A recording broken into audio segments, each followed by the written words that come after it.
Pernahkah kamu bertanya, mengapa banyak gereja sekarang lebih mirip tempat hiburan rohani daripada tempat pertobatan? Mengapa ada begitu banyak pendeta yang hidup mewah, tapi jemaatnya tetap bergumul dalam kesulitan rohani? Apakah ini hal yang baru, atau sudah pernah Tuhan singkapkan sejak dulu? Mari kita buka Yeremia 6:13-15 dan lihat, apakah ini hanyalah nubuat untuk zaman Yeremia atau juga peringatan bagi kita hari ini? Shalom sahabat apologi salib. Hari ini kita akan membuka Alkitab dan melihat bahwa kitab Yeremia pasal 6 ayat 13-15 adalah cermin yang jelas tentang gereja, pendeta, dan jemaat di zaman sekarang. Ini bukan sekadar opini. Ini adalah seruan nubuatan dari zaman dahulu, yang ternyata kembali bergema hari ini, di zaman modern, di mimbar-mimbar gereja, dan dalam hati jemaat yang sudah mulai kehilangan arah. Yeremia 6:13-14 berkata, sebab dari yang kecil sampai yang besar, semuanya mencari untung, dari nabi sampai imam, semuanya melakukan tipu. Mereka mengobati luka umatku dengan ringan, katanya, damai, damai. Padahal tidak ada damai. Ini bukan tentang dunia luar, ini bukan tentang orang fasik yang tidak kenal Allah. Ini adalah tentang imam dan nabi, orang-orang yang berdiri di rumah Tuhan, yang seharusnya memimpin umat, tapi justru menyesatkan. Bukankah hari ini banyak gereja yang berlomba-lomba cari jemaat sebanyak-banyaknya? Lalu setelah itu, persembahan dan persepuluhan dituntut dengan ancaman, kalau kamu tidak memberi, kamu sedang mencuri dari Tuhan. Bahkan ada yang berkata, kalau kamu tidak setia memberi, kamu bisa masuk neraka. Apakah ini suara kasih atau suara bisnis? Gereja bukan lagi tubuh Kristus. Gereja berubah jadi perusahaan spiritual di mana pengaruh, uang, dan posisi lebih penting daripada pertobatan dan salib. Lihatlah kebiasaan jemaat hari ini, mereka semangat menyanyi, melompat, bahkan menangis saat pujian. Tapi ketika khotbah dimulai, mereka bosan, mengantuk, memainkan HP.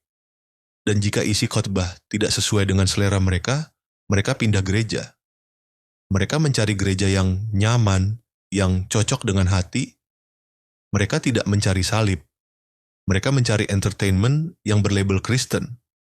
Tapi Yeremia sudah melihat ini sejak dulu. Mereka mengobati luka umatku dengan ringan. Artinya, tidak ada pertobatan, tidak ada pengakuan dosa, hanya perasaan lega sesaat. Dalam Yeremia 6, para imam menyalahgunakan posisi mereka. Hari ini kita melihat hal yang sama. Pendeta menjadi raja di gerejanya sendiri, dan saat ia pensiun atau meninggal, posisinya diturunkan ke anaknya. Tapi, apakah anak itu sungguh dipanggil Tuhan? Ataukah hanya karena darah dan warisan? Tuhan tidak pernah memilih berdasarkan garis keturunan, Dia memanggil berdasarkan hati yang takut akan Tuhan. Gereja bukan dinasti keluarga, gereja adalah milik Kristus, dan hanya Kristus yang berhak memilih gembalanya. Yeremia 6:15 berkata, mereka tidak tahu malu, mereka tidak tahu menyesal, mereka tidak tahu lagi tersipu-sipu, sebab itu mereka akan jatuh. Bukankah ini realita hari ini? Pendeta bisa hidup mewah dari uang jemaat, tanpa rasa bersalah.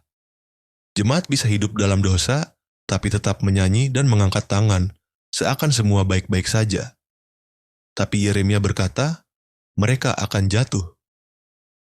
Jika gereja tidak bertobat, jika pendeta tidak kembali ke salib, jika jemaat tidak kembali mencintai kebenaran, maka kehancuran rohani akan datang. Sahabat apologi salib, hari ini Tuhan masih memanggil umatnya. Masih ada kesempatan untuk bertobat. Masih ada waktu untuk kembali kepada salib. Jangan jadikan gereja tempat pelarian emosi. Jadikan gereja tempat di mana kita mati atas dosa dan hidup bagi Kristus. Biarlah kita menjadi sisa umat yang tidak ikut arus dunia, umat yang tetap berdiri di atas kebenaran firman, walau ditinggalkan, walau tidak populer, tapi dikenal oleh Tuhan. Jika video ini memberkati kamu, jangan lupa untuk share, like, dan subscribe channel Apologi Salib. Kita bukan sedang membangun pengikut, tapi membangun umat yang setia pada salib Kristus. Tuhan memberkati.